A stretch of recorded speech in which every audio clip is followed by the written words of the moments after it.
નમસ્કાર વિદ્યાર્થી મિત્રો, આપ સૌનું સ્ટડી પેનલ પર હાર્દિક સ્વાગત છે। આજના વિડીયોમાં આપણે ધોરણ 6 સામાજિક વિજ્ઞાન આપણો સાંસ્કૃતિક વારસો અને જ્ઞાન પરંપરાઓ અંતર્ગત પ્રકરણ 7 ભારતના સાંસ્કૃતિક મૂળ વિશે જોઈશું। આજે આ પ્રકરણની અંદર ભારતના કહેવાય કે જે બૌદ્ધ મત છે, જૈન મત છે અને જે વૈદિક સમયગાળો હતો તેના વિશે આપણે માહિતી મેળવવાની છે। જો વિદ્યાર્થી મિત્રો તમારે આની પીડીએફ જોઈતી હોય તો ડિસ્ક્રિપ્શન બોક્સમાં તમને અમારી ટેલિગ્રામ ચેનલની લિંક મળી જશે। ત્યાં જઈને તમે અમારી ચેનલ પરથી આની પીડીએફ મેળવી શકો છો। તો ચાલો જોઈએ। ભારતના સાંસ્કૃતિક મૂળ પ્રકરણ 7। ચોરો જેને ચોરી કરી શકતા નથી, કોઈ શાસક કર લઈ શકતો નથી, જેમાં ભાઈઓનો ભાગ પડતો નથી, જે ભારરૂપી બનતી નથી, તેમજ નિયમિત વાપરવાથી સતત વધે છે, તે વિદ્યારૂપી સંપત્તિ બધી સંપત્તિમાં શ્રેષ્ઠ છે। જુઓ, આ સુભાષિત છે। સુભાષિતનો અર્થ શું થાય તમને ખબર છે? સામાન્ય ભાષામાં જો કહીએ ને તો સુભાષિતનો અર્થ થાય છે સુવિચાર, બરાબર છે। તો અહીંયા એક સુવિચાર સરસ મજાનો સંસ્કૃતમાંથી લીધેલો છે।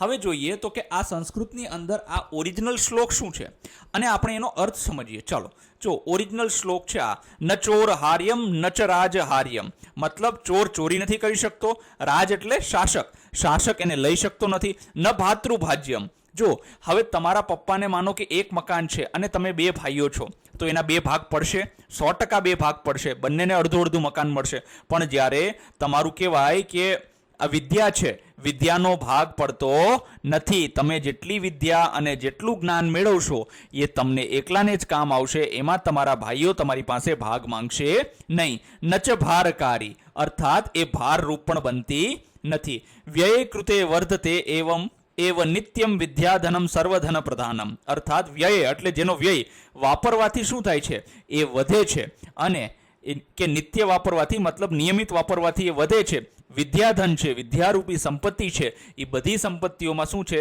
તો કે શ્રેષ્ઠ ગણવામાં આવે છે।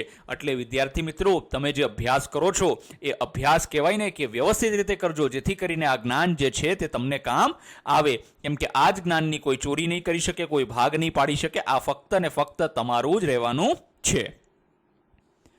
એક ઋષિ, હવે જો અહીંયા 3 ચિત્ર, ખૂબ સરસ ચિત્ર આપેલા છે, તમે જોઈ શકો છો। આ એક ઋષિ છે, તો કે આ ઋષિ કઈ જગ્યાએથી આ ચિત્ર લેવામાં આવ્યું છે તો કે આ જે તમને દેખાય છે આ શિલ્પ જે છે તે હમ્પી કર્ણાટકમાં એક જગ્યા છે ત્યાંનું છે।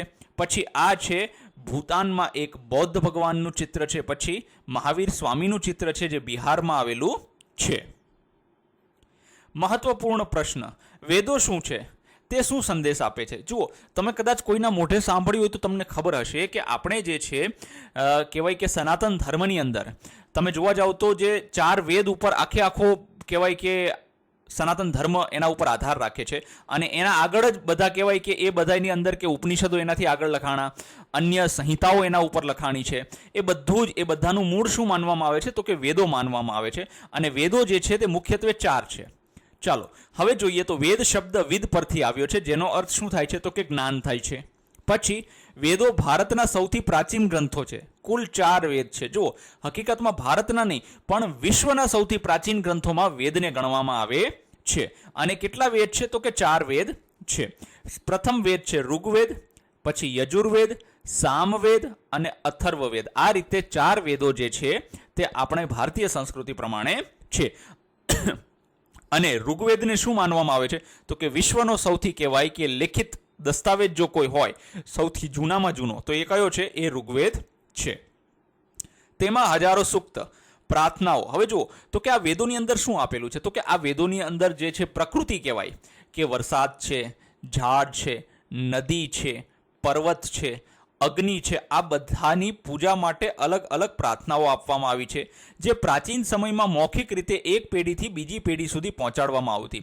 જો પહેલાના સમયમાં લખવા માટેના કોઈ સાધન હતા નહીં, તો એક પેઢીથી બીજી પેઢી સુધી પહોંચાડવા માટે એને શું કરતા તો કે બોલીને યાદ રાખતા, ગાઈને યાદ રાખતા, એટલે મૌખિક રીતે એને યાદ રાખતા, અને પછી શું કરતા તો કે એ ધીરે ધીરે એક પેઢીમાંથી બીજી પેઢીમાં ટ્રાન્સફર થતી હતી। મતલબ તમારા પપ્પાને આવડે છે એ તમને યાદ કરીને શીખવાડશે, તમારા દાદાને જે આવડતું હતું એ તમારા પપ્પાને શીખવ્યું। આ રીતે કહેવાય કે એક પેઢીથી બીજી પેઢી, બીજી પેઢીથી ત્રીજી પેઢી આ જ્ઞાન આગળ વધતું હતું। તે માનવ જાતમાં એકતા, સાથે મળીને ચાલવાનો, સાથે બોલવાનો અને વિચારો તથા મનની એકતા સાધવાનો સંદેશ આપે છે. શું સંદેશ આપે છે? તો કે આપણે એકતા રહેવી જોઈએ. બીજી વસ્તુ શું કે સાથે મળીને ચાલવાનો. મનુષ્ય શું, માણસ શું વિચારે ખબર છે? માણસ છે ને જ્યારે એને એમ થાય કે મારો વિકાસ કરવો છે ત્યારે સામેવાળાનું ગમે એટલું નુકસાન કરી નાખશે. પણ હકીકતમાં એવું હોવું જોઈએ નહીં. આપણે કહેવાય કે જંગલોમાં ગયા તો જંગલોને પ્રદૂષિત કરી દીધા, પ્રકૃતિનો નાશ કર્યો છે. તો વેદો એમ કહે છે કે આપણે પ્રકૃતિનો નાશ કરવો જોઈએ નહીં. બીજો પ્રશ્ન, પ્રથમ સહસ્ત્રાબ્દી પૂર્વે ભારતમાં કઈ વિચારધારાઓ ઉભરી આવી?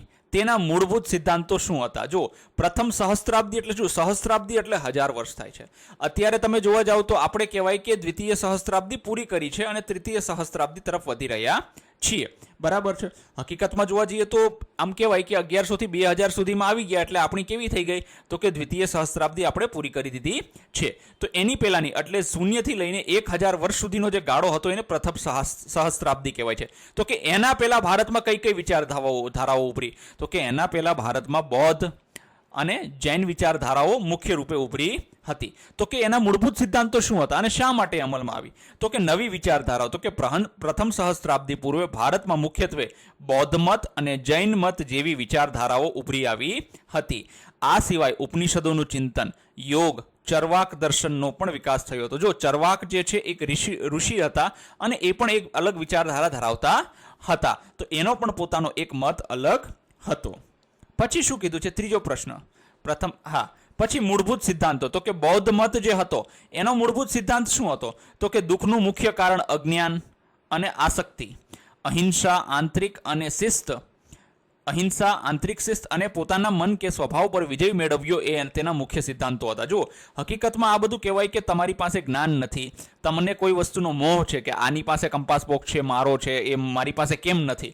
તો આ મોહ કહેવાય, લાલચ કહેવાય. પછી અહિંસા, આંતરિક શિસ્ત અને પોતાના મન કે સ્વભાવ પર વિજય મેળવવો, મતલબ કહેવાય કે પોતાના ઉપર કંટ્રોલ કરવો જે છે તે બૌદ્ધ મતના મુખ્ય સિદ્ધાંતોમાં આવે છે. પછી છે જૈન મત. તો કે જૈન મત શું કહે છે? તો કે તમે જો ઓલા યતિને જોયા હોય તો તમને ખબર હશે કે એ મોઢા ઉપર પણ કપડું બાંધેલું હોય છે. શા માટે? એ ઉઘાડા પગે ચાલતા હોય છે. શા માટે? કેમ કે એ લોકો એવું માને છે કે ભૂલથી પણ મારા પગ નીચે કોઈ નાનું એવું કહેવાય કે આપણે જીવડું પણ પગ નીચે આવીને મરી જવું જોઈએ નહીં. મતલબ એ લોકો અહિંસામાં માને છે. બીજું અનેકાંતવાદ, મતલબ સત્ય જે છે તેના ઘણા બધા પાસા. આપણે શું કરીએ છીએ? કોઈ પણ વસ્તુને કોઈએ કીધી આપણને તો આપણે માની લઈએ છીએ. એવી રીતે આપણે માનવી જોઈએ નહીં. તેના ઘણા બધા અલગ અલગ પાસાઓ હોઈ શકે છે. અને અપરિગ્રહ એટલે આપણી પાસે જેટલું કહેવાય કે જેટલી જરૂર છે એટલું જ આપણે સંગ્રહી રાખવું જોઈએ, વધારાનો સામાન ભેગો કરવો જોઈએ નહીં. પછી જે ઉપનિષદ અને વેદાંત શું કહે છે? તો કે સર્વત્ર એક જ દૈવી તત્વ બ્રહ્મ વસેલું છે અને દરેક જીવમાં આત્મા રહેલો છે. જો ઉપનિષદમાં શું કહેવામાં આવે છે કે બધાની અંદર એક એવી વસ્તુ છે જેને બ્રહ્મ કહેવાય છે. તે બધાની, તમારા અંદર પણ વસેલું છે, મારા અંદર પણ વસેલું છે, અને આપણી સામે જે કાંઈ પણ વ્યક્તિઓ દેખાય છે બધાની અંદર બ્રહ્મ વસેલું છે. અને દરેક જીવમાં શું રહેલો છે? તો કે આત્મા રહેલો છે. પછી છે ત્રીજો પ્રશ્ન, ભારતીય સંસ્કૃતિમાં લોક અને આદિવાસી પરંપરાઓનું યોગદાન શું રહ્યું છે?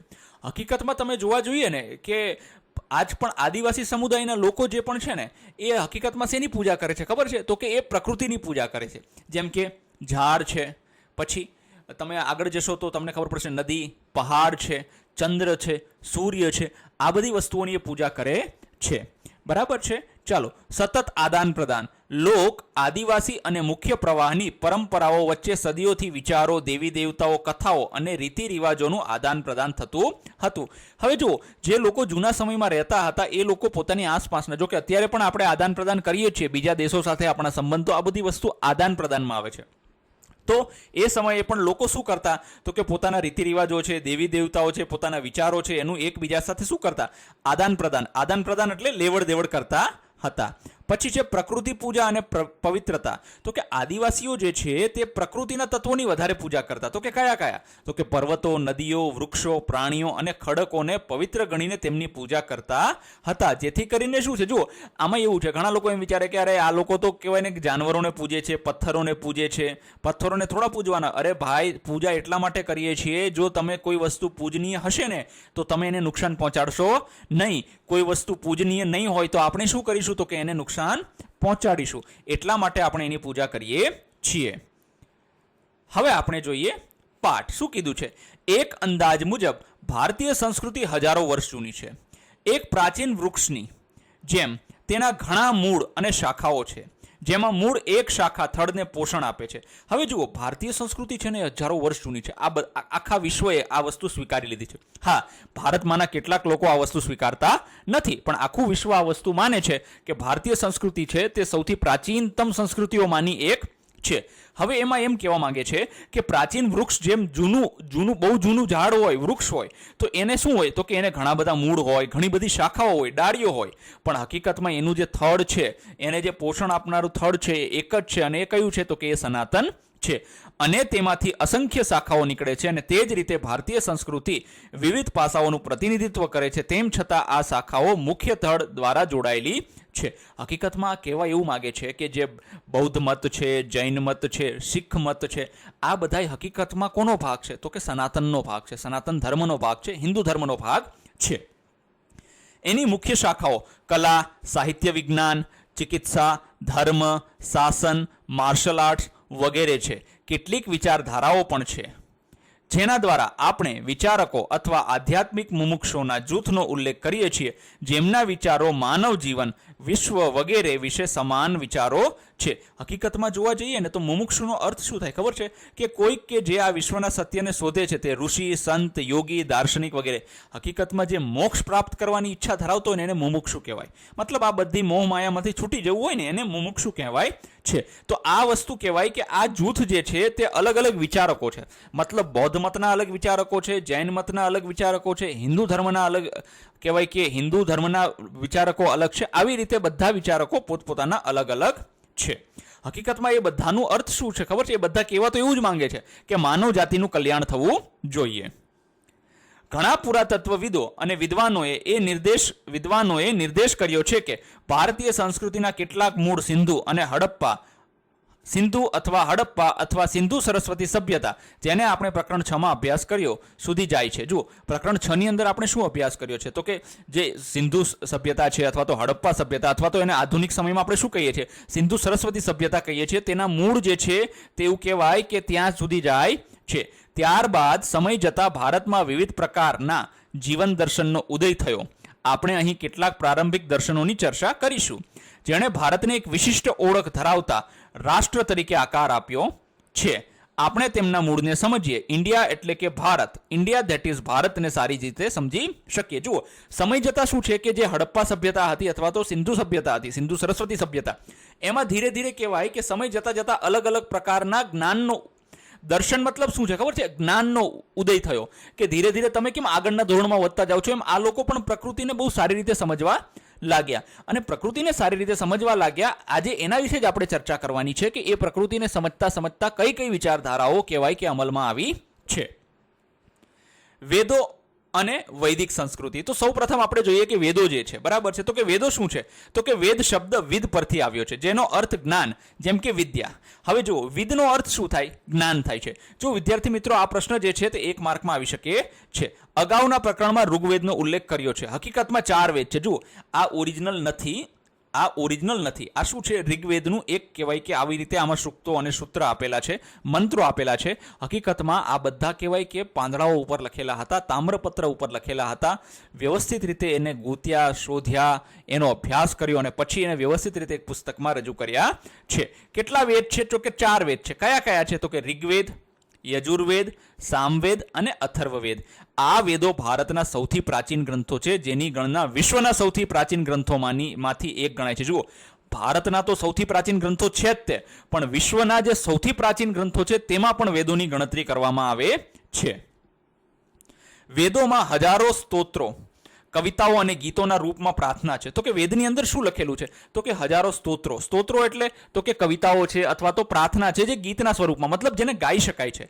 આ લેખિત સ્વરૂપમાં ન હતા, પરંતુ મૌખિક રીતે સાંભળવામાં આવતા હતા. જુઓ, જ્યારે વેદોની શરૂઆત થઈ એ સમયે એ કાગળ ઉપર કે તામ્રપત્ર ઉપર કે પાંદડાઓ ઉપર લખેલા હતા નહીં. એને શું કરતા? તો કે દાદા છે એ દાદા એના દીકરાને કહેશે, પછી તમારા પપ્પા જે છે તમને સંભળાવશે. એટલે એક પેઢીમાંથી બીજી પેઢીમાં, બીજી પેઢીમાંથી ત્રીજી પેઢી પેટીમાં મૌખિક રીતે સંભળાવવામાં આવતા હતા. આ સ્તોત્રો સપ્તસિંધુ ક્ષેત્રમાં રચાયા હતા. જો સપ્તસિંધુ ક્ષેત્ર એટલે શું, તો કે આપણે પ્રકરણ 5 જોયું છે કે જ્યાં 7 નદીઓ જે છે કહેવાય કે ચિનાબ, રાવી, બિયાસ, ઝેલમ, સરસ્વતી અને સિંધુ. બરાબર છે. આ નદીઓ જે છે તે જગ્યાએ જે વસ્તુ રચાઈ એને શું કહેવાય છે, તો કે સપ્તસિંધુ. એ જગ્યાએ જ વેદોની રચનાની શરૂઆત થઈ હતી. આ 4 ગ્રંથોમાં સૌથી પ્રાચીન ગ્રંથ ઋગ્વેદ ક્યારે રચાયો હતો તે કહેવું મુશ્કેલ છે. જુઓ, આ 4 જે મુખ્ય વેદ છે એની અંદર તમે જોવા જાઓ તો જે સૌથી પ્રાચીન જે છે, સૌથી જૂનો જે ગ્રંથ છે કયો છે, તો કે એ ઋગ્વેદ છે. હકીકતમાં એનો સમયગાળો નક્કી કરવો અઘરો છે કે ભાઈ એ કયા વર્ષો દરમિયાન રચાયો હતો એ જાણી શકાયું નથી. નિષ્ણાંતોએ તેમનો રચનાકાળ 5મી સદી સામાન્ય સંવત પૂર્વથી બીજી સહસ્ત્રાબ્દી સામાન્ય સંવત પૂર્વ સુધીનો ગણવામાં આવે છે. એટલે એ લોકો એમ કહે છે કે જો તમે સાંભળો, ધ્યાનથી સાંભળશો ને તો આ કેટલા વર્ષ જૂનો છે. જો આને સમજવાની જરૂર છે. 5મી સદી એટલે કેટલા થઈ ગયા ખબર છે, અને બીજી સહસ્ત્રાબ્દી એટલે 2500 વર્ષ થયો. કેટલા થાય? 2500 વર્ષ. એમ કહેવાય છે કે આટલો જૂનો આનો સમયગાળો માનવામાં આવે છે. બીજી સહસ્ત્રાબ્દી મતલબ કહેવાય કે 2000. બીજી સહસ્ત્રાબ્દી શું થશે? 2000 વર્ષ. મતલબ ઈસવીસન પૂર્વે કહેવાય કે સામાન્ય સંવત પૂર્વે 500 થી લઈને 2000 સુધી, એટલે કે આટલા સમય દરમિયાન કહેવાય કે આની રચના થઈ હતી એવું માનવામાં આવે છે. પછી શું કહ્યું છે આપણને, તો કે આ ગ્રંથોને 100 થી 200 પેઢીઓ સુધી સઘન તાલીમ દ્વારા યાદ રાખવામાં આવ્યા અને કોઈ નોંધપાત્ર ફેરફાર વિના મૌખિક રીતે પેઢી દર પેઢી પહોંચાડાયા હતા. જુઓ, 100 થી 200 પેઢીઓ મતલબ 1000-2000 વર્ષો સુધી શું આને મૌખિક રીતે સઘન તાલીમ. હવે જુઓ, આપણા એક પાઠના પ્રશ્નના જવાબ યાદ નથી રહેતા. આ લોકોએ તમે વિચાર કરો આખા ગ્રંથોને વેદો યાદ કરી નાખ્યા હતા. એ કઈ રીતે શક્ય છે, તો કે એની ખૂબ જ કહેવાય કે સઘન તાલીમ, ખૂબ મહેનત કરી હોય ત્યારે એ યાદ રહે છે. અને એમાં કોઈ પણ પ્રકારનો એ લોકોએ ફેરફાર નહોતો કર્યો અને મૌખિક રીતે એક પેઢીથી બીજી પેઢીએ પહોંચાડ્યા હતા. પછી ચૂકશો નહીં, હજારો વર્ષોના વૈદિક ગ્રંથોના આ વ્યવસ્થિત મંત્રોચ્ચારને યુનેસ્કો દ્વારા 2008માં માનવતાના મૌખિક અને અમૂર્ત વારસાની અનન્ય કૃતિ તરીકે માન્યતા આપવામાં આવી છે. જુઓ, આ શું છે? યુનેસ્કો શું છે, તો કે યુનેસ્કો જે છે તે United Nations educational, scientific and cultural organisation, એક આંતરરાષ્ટ્રીય સંસ્થા છે. એ શું કરે છે, તો કે શિક્ષણ, વિજ્ઞાન અને સંસ્કૃતિ મારફતે લોકો અને દેશો વચ્ચેના સંવાદને પ્રોત્સાહન આપે છે. આ એનું કામ છે કે જે જૂની વસ્તુઓ છે ને સાચવવી. તો 2008માં એને શું કર્યું, તો કે આનો જે વ્યવસ્થિત મંત્રોચ્ચાર હતો કોનો? વૈદિક ગ્રંથોનો. એને 2008માં શું આપ્યું? એને એક માન્યતા આપવામાં આવી. શું માન્યતા આપવામાં આવી? કે માનવતાના મૌખિક અને અમૂર્ત વારસાની અનન્ય કૃતિ. અનન્ય એટલે એના જેવી બીજી કોઈ કૃતિ છે નહીં, એવી એને માન્યતા આપવામાં આવી. પછી વૈદિક ઋચાઓની રચના પુરુષ અને સ્ત્રી ઋષિઓ, કવિ અને કવિયત્રીઓ દ્વારા સંસ્કૃત ભાષાના પ્રારંભિક સ્વરૂપમાં કરવામાં આવી હતી. હવે જુઓ, ઘણા લોકો તમે જોશો ને, બીજા ઘણા બધા વિશ્વમાં ધર્મ છે ત્યાં ખાલી પુરુષને જ મતલબ કહેવાય કે પ્રાધાન્ય આપવામાં આવ્યું છે કે પુરુષ જ મહાન છે. કોઈ પણ ગ્રંથની અંદર તમે જોઈ લેજો, કોઈ પણ ધર્મના ગ્રંથની અંદર ક્યાંય સ્ત્રીઓ દ્વારા કોઈ વસ્તુ નથી લખાયેલી. ફક્ત ને ફક્ત સનાતન ધર્મની અંદર કે જે ઋગ્વેદ છે, આપણા જૂના જે ગ્રંથો છે, એની અંદર સ્ત્રીઓ દ્વારા પણ એમાં શ્લોક ઉમેરવામાં આવ્યા હતા. એનો અર્થ આપણે શું કહી શકીએ? એનો અર્થ આપણે એમ કહી શકીએ કે આપણે જે છે તે સ્ત્રીઓને પહેલેથી જ મહત્વ આપતા હતા. આ ઋચાઓમાં હવે જો, એ જે ઋચાઓ એટલે જે શ્લોકો છે એમાં અનેક દેવી દેવતાઓના કહેવાય કે એની પૂજા કરવામાં આવતી હતી. તો કે કોણ કોણ હતા એ દેવતા? તો કે ઇન્દ્ર, અગ્નિ, વરુણ, મિત્ર, સરસ્વતી, ઉષા, આ બધાની પૂજા કરવામાં આવતી હતી અને એને કાવ્ય રૂપે સંબોધિત કરતી હતી. કાવ્ય રૂપે એટલે બધાના શ્લોકો જે છે તે ગાયને અંદર આપેલા છે. આ દ્રષ્ટાઓ સાથે મળીને દેવતાઓ એ માનવ જીવન અને બ્રહ્માંડમાં લય, સત્ય અને કાળક્રમ જાળવ્યો હતો. હવે જુઓ, એમ કે બ્રહ્માંડ એટલે શું ખબર છે? તો કે આ વિશ્વમાં જેટલું પણ દેખાય છે ને, આકાશ, તારા, બધી વસ્તુ છે, એને શું કહેવાય છે? એને બ્રહ્માંડ કહેવાય છે. તો કે આ બધું કહેવાય કે શું કે બ્રહ્માંડમાં લય અને કાળક્રમ મતલબ કહેવાય કે આ વ્યવસ્થિત રીતે સૃષ્ટિને બેલેન્સ કરવા માટે. જુઓ, તમને એમ લાગે કે ઝાડ કાપી નાખીએ તો શું ફેર પડે? એવું ના હોય. ઝાડ જો ઝાઝા કપાઈ જાય તો રણ બની જાય. રણ બની જશે તો પાણી નહીં આવે, ને પાણી નહીં આવે તો કોને નુકસાન છે? તો કે આપણને જ નુકસાન છે. આપણે ખેતી કરી શકીએ નહીં. એટલે કહેવાય કે બધી વસ્તુમાં શું છે? તો કે બધી વસ્તુમાં લય અને બેલેન્સ જાળવી રાખવો ખૂબ જ જરૂરી હોય છે.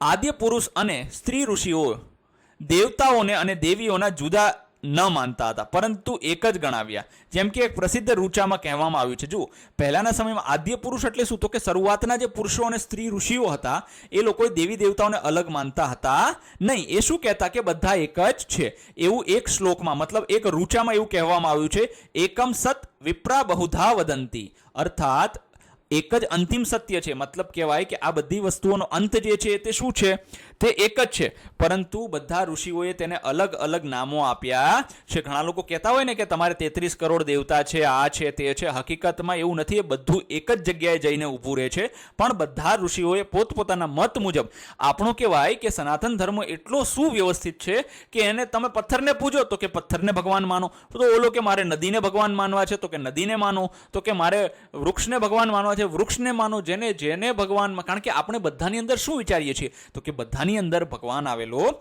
વસેલો છે. આ વિશ્વ દર્શનમાં કેટલીક માન્યતાઓ ખાસ કરીને મહત્વની હતી, જે ઋગ્વેદના અંતિમ મંત્રોમાં લોકો વચ્ચે એકતા માટેનું પણ આહવાન કરવામાં આવ્યું હતું, જે સત્યથી શરૂ થઈ હતી, જે ભગવાનનું બીજું નામ હતું. જો હવે વિશ્વ દર્શન એટલે શું, તો કે આખું વિશ્વ સમજાય, એની ઉત્પત્તિ સમજાય, એને વિશ્વ દર્શન કહેવાય. અને ઋગ્વેદના જે છેલ્લા મંત્રો છે એમાં એકતા માટેનું આહવાન કરવામાં આવ્યું હતું. એકતા એટલે તમારામાં જો એકતા હશે તો તમે બધી જ રીતે સફળ થઈ શકશો, બાકી તમે સફળ થઈ શકશો નહીં. ચાલો હવે જો એ જોઈએ, આમાં શું લખ્યું છે, એકતા માટે શું આપ્યું છે.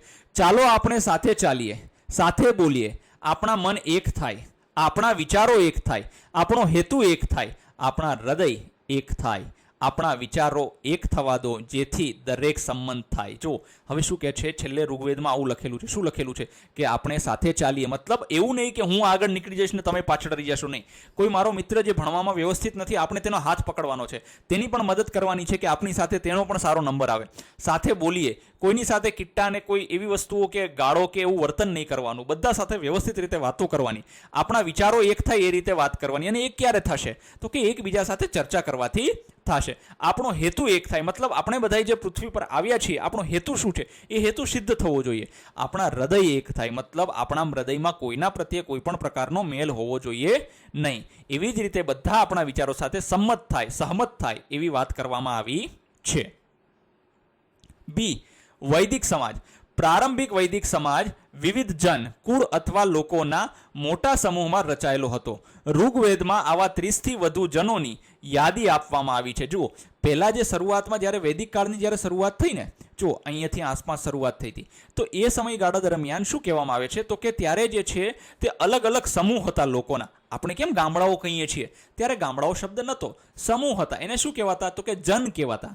હવે એ જન જે છે એ સમયે કહેવાય કે ઋગ્વેદમાં 30 જનોનો ઉલ્લેખ કરવામાં આવ્યો છે. તો કે કયા કયા છે, તો કે ભરત, પુરુ, કુરુ, યદુ, તુર્વશ વગેરે. દરેક કુળ જન ઉપખંડના ઉત્તર પશ્ચિમી ભાગના વિશેષ વિસ્તાર સાથે જોડાયેલા હતા. અર્થાત આ બધા જ જે છે એ કોની સાથે જોડાયેલા, તો કે સપ્તસિંધુ આસપાસ, એ ઉત્તર પશ્ચિમ કહેવાય કે એની આસપાસના ભાગ સાથે જોડાયેલા હતા. અહીંયા આપણે જોઈ શકીએ છીએ કે જો આ જે છે વૈદિક વિચારધારાઓ છે, આ તમને દેખાય છે, આ આખી વૈદિક વિચારધારાઓ છે. અને અહીંયા કહેવાય કે ઉપનિષદોની, કહેવાય કે આ વૈદિક વિચારધારાઓ ઉપરથી ઉપનિષદોની રચના થઈ હતી. પછી બુદ્ધ અને મહાવીર સ્વામીનો જન્મ અહીંયા થયો હતો. આ વ્યક્તિઓ તેમના સમાજનું સંચાલન કેવી રીતે કર્યું તે વિશે વધુ જાણકારી મળતી નથી.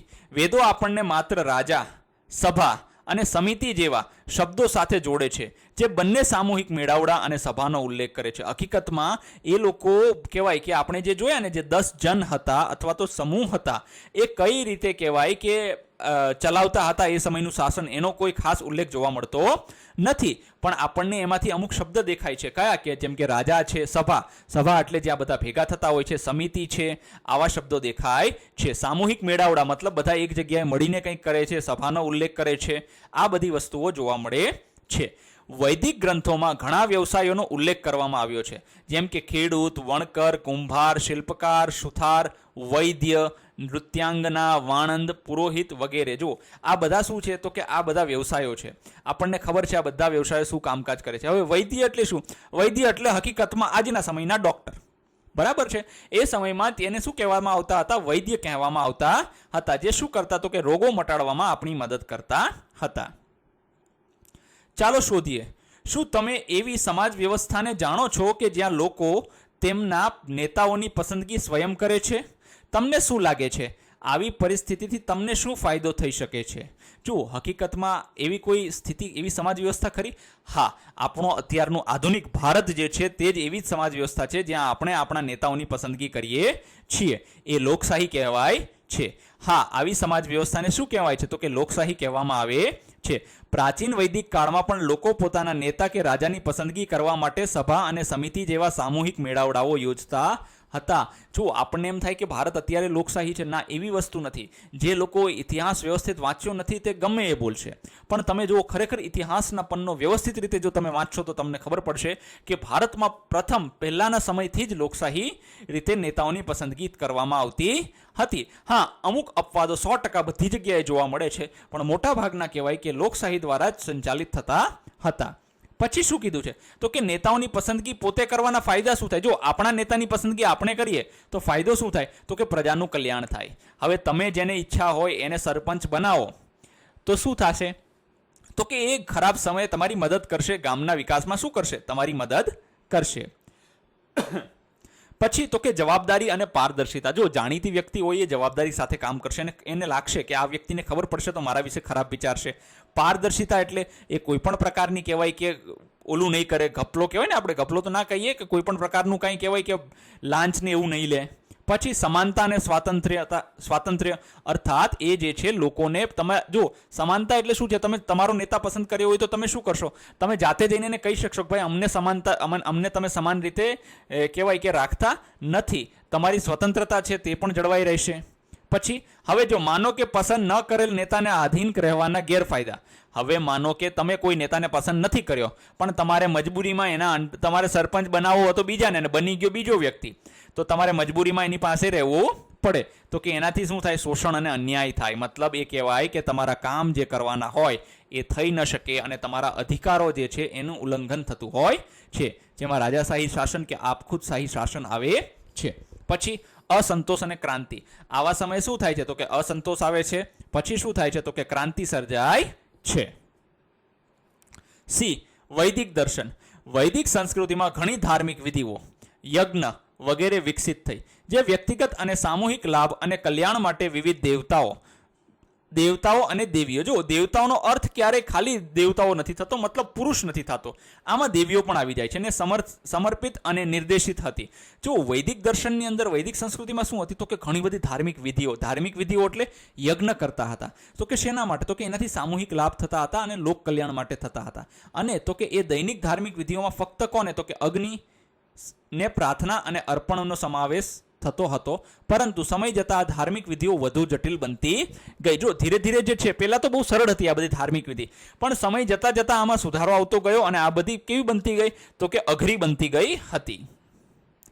ઉપનિષદો વૈદિક ખ્યાલ પર આધારિત છે અને પુનર્જન્મ, મતલબ પુનરાવર્તિત જન્મ અને કર્મ, આપણી ક્રિયાઓ અને તેમના પરિણામો જેવા કેટલાક નવા ખ્યાલો રજૂ કરે છે. હવે જો વેદો પછી કોની રચના થઈ? તો કે ઉપનિષદોની રચના થઈ. તો કે એ હકીકતમાં ઉપનિષદોનો પાયો શું હતો? તો કે ઉપનિષદ જે છે એ પણ એક પ્રકારના પુસ્તકો જ છે, ધાર્મિક પુસ્તકો છે. તો કે એનો પાયો શું હતો? તો કે વેદો હતા. હકીકતમાં ઉપનિષદોની અંદર પુનર્જન્મ એટલે શું? તો કે માણસ મરી જાય પછી એનો બીજો જન્મ થવો ને એને પુનર્જન્મ કહેવાય છે.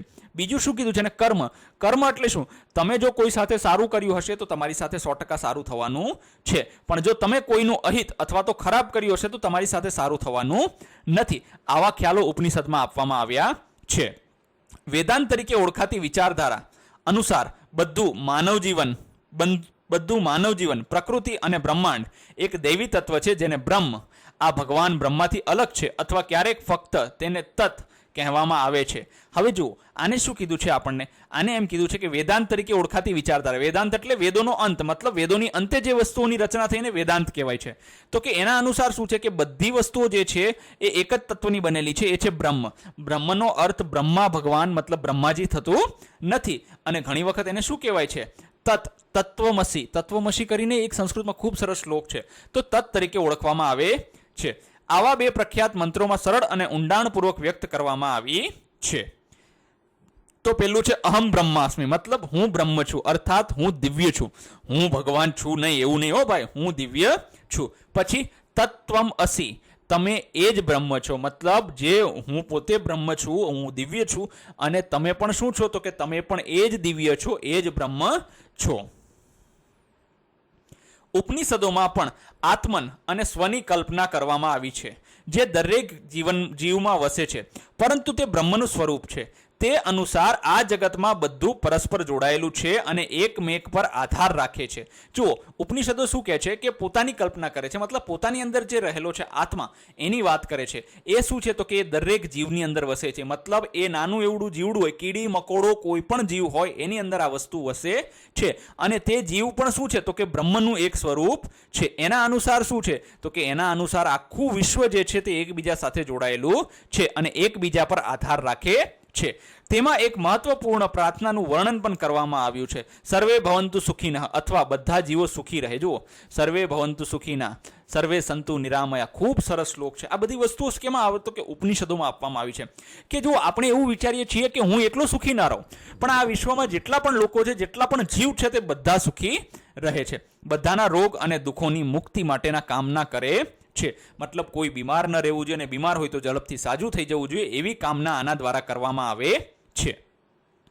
ચાલો વિચારીએ, શું તમે આ મહત્વપૂર્ણ બોધ આપતી અન્ય કોઈ વાર્તાઓ સાંભળી છે કે વાંચી છે? તમે તેમાંથી કયા મૂલ્યો શીખ્યા છે? જુઓ, મોટાભાગના લોકો જે છે, આપણને ખબર છે કે આપણા બા છે, દાદા છે, એમની પાસેથી આપણે વાર્તાઓ સાંભળી હોય છે. એ વાર્તાઓ પંચતંત્રની હોઈ શકે છે, હિતોપદેશની હોઈ શકે છે. એની અંદર તમે કહેવાય કે જાનવરો વાતો કરતા હોય છે, ને એના ઉપરથી આપણને ઘણા બધા બોધપાઠ અને મૂલ્ય શીખવાના હોતા હોય છે. હવે શું કહે છે? પ્રથમ સહસ્ત્રાબ્દી સામાન્ય સંવત પૂર્વના આરંભમાં વેદોથી કેટલાક અન્ય દર્શનોનો વિકાસ છે. જો પ્રથમ સહસ્ત્રાબ્દી મતલબ કે 0 થી લઈને 1000 વર્ષ, મતલબ ઈસા પૂર્વ, એટલે સામાન્ય સંવત જે 0 થી ચાલુ થાય છે એનાથી 1000 વર્ષ સુધીમાં તો કે વેદો સિવાયના અન્ય દર્શનોનો પણ વિકાસ થયો હતો. તો કે એમાં શું હતું? તો કે યોગ, જેમાં વ્યક્તિની ચેતનામાં બ્રહ્મના આત્મબોધને પ્રાપ્ત કરવાનો ઉદ્દેશ્ય રાખીને વિવિધ પદ્ધતિઓ વિકસાવવામાં આવી. યોગનો વિકાસ પણ એ સમય દરમિયાન જ થયો હતો. અને યોગનો તમને જો એક વસ્તુ જાણીને આશ્ચર્ય થશે કે જેટલા પણ યોગાસનો જે છે ને, એ બધા પ્રાણીઓ પરથી લેવામાં આવેલા છે. જેમ કે મત્સ્યાસન છે, પછી મયુરાસન છે, મયુર એટલે મોર જેવું આસન, પછી કુકુટાસન એટલે કુકડા જેવું આસન, બરાબર છે. આવી રીતે શશાંકાસન મતલબ સસલા જેવું આસન. આ બધા આસનો જે છે તે જાનવરો પરથી લેવામાં આવ્યા છે, જેના લીધે આપણે આપણા શરીરને વ્યવસ્થિત રાખી શકીએ છીએ. આ તમામ દર્શનોના સંયોજનથી કેટલાક આધારભૂત વિચારો ઊભા થયા, જેને આપણે આજે હિન્દુ દર્શન તરીકે ઓળખીએ છીએ. મતલબ આ બધી વસ્તુઓ ધીરે ધીરે ભેગી થઈ અને એક નવો વિચાર બને છે. એ વિચાર જે છે એ શું કહેવાય છે? તો કે હિન્દુ દર્શન તરીકે આપણે એને ઓળખીએ છીએ.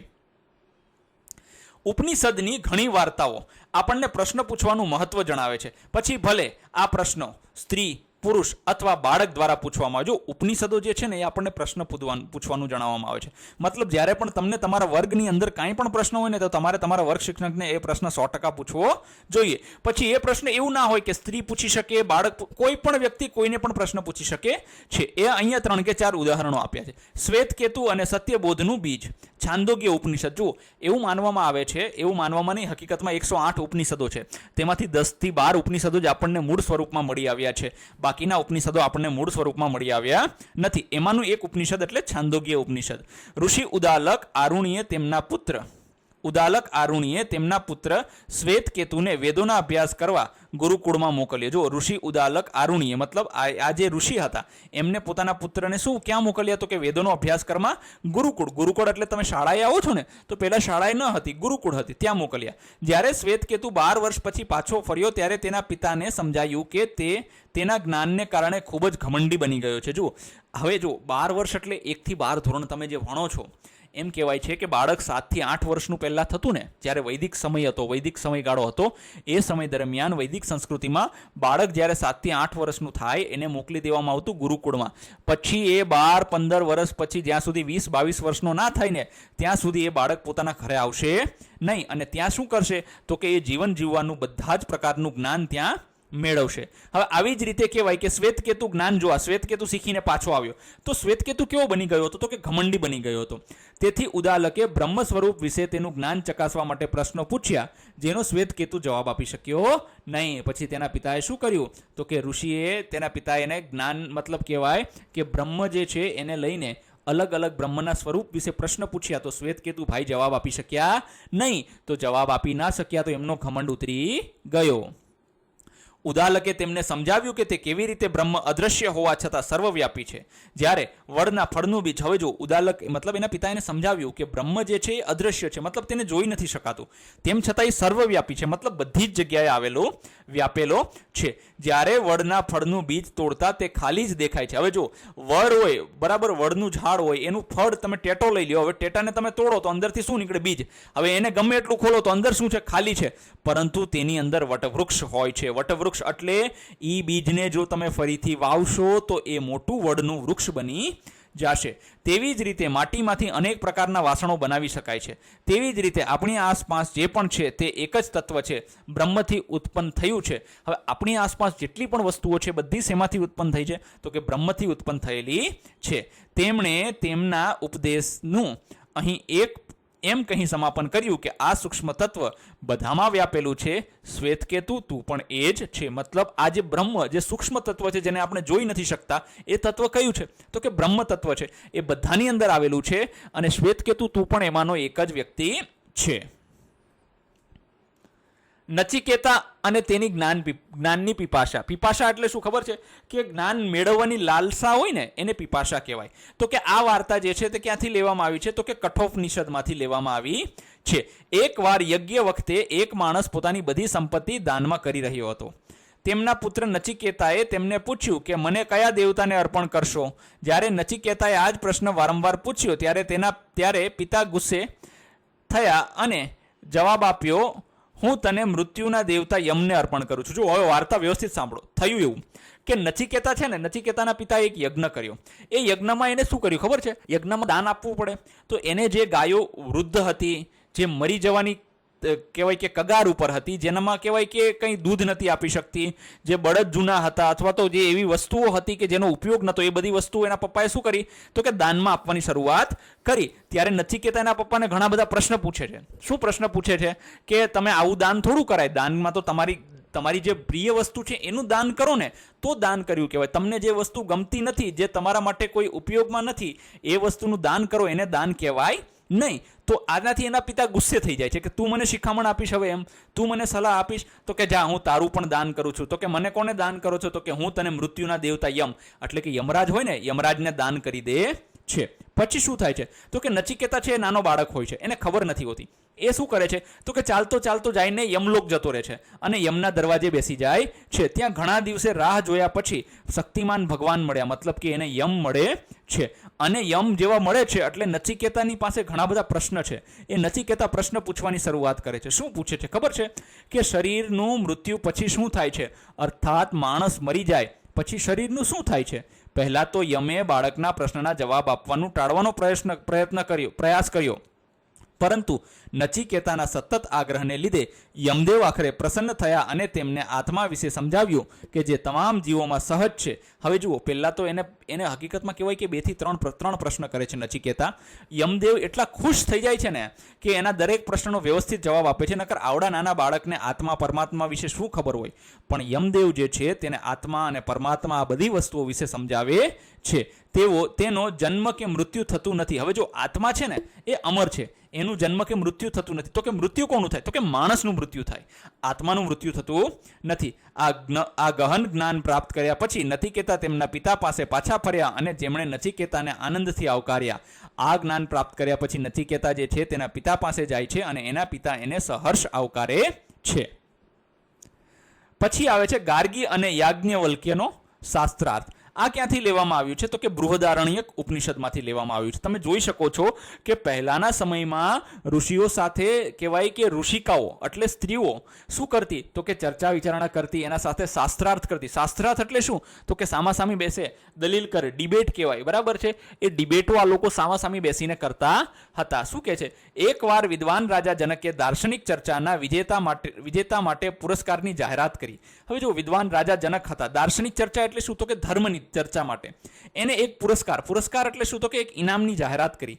યાજ્ઞવલ્ક્ય નામના પ્રસિદ્ધ ઋષિ રાજ દરબારમાં આવ્યા અને ગાર્ગી તેમને પ્રશ્ન પૂછે તે પહેલા તેમને વિદ્વાનોને હરાવ્યા.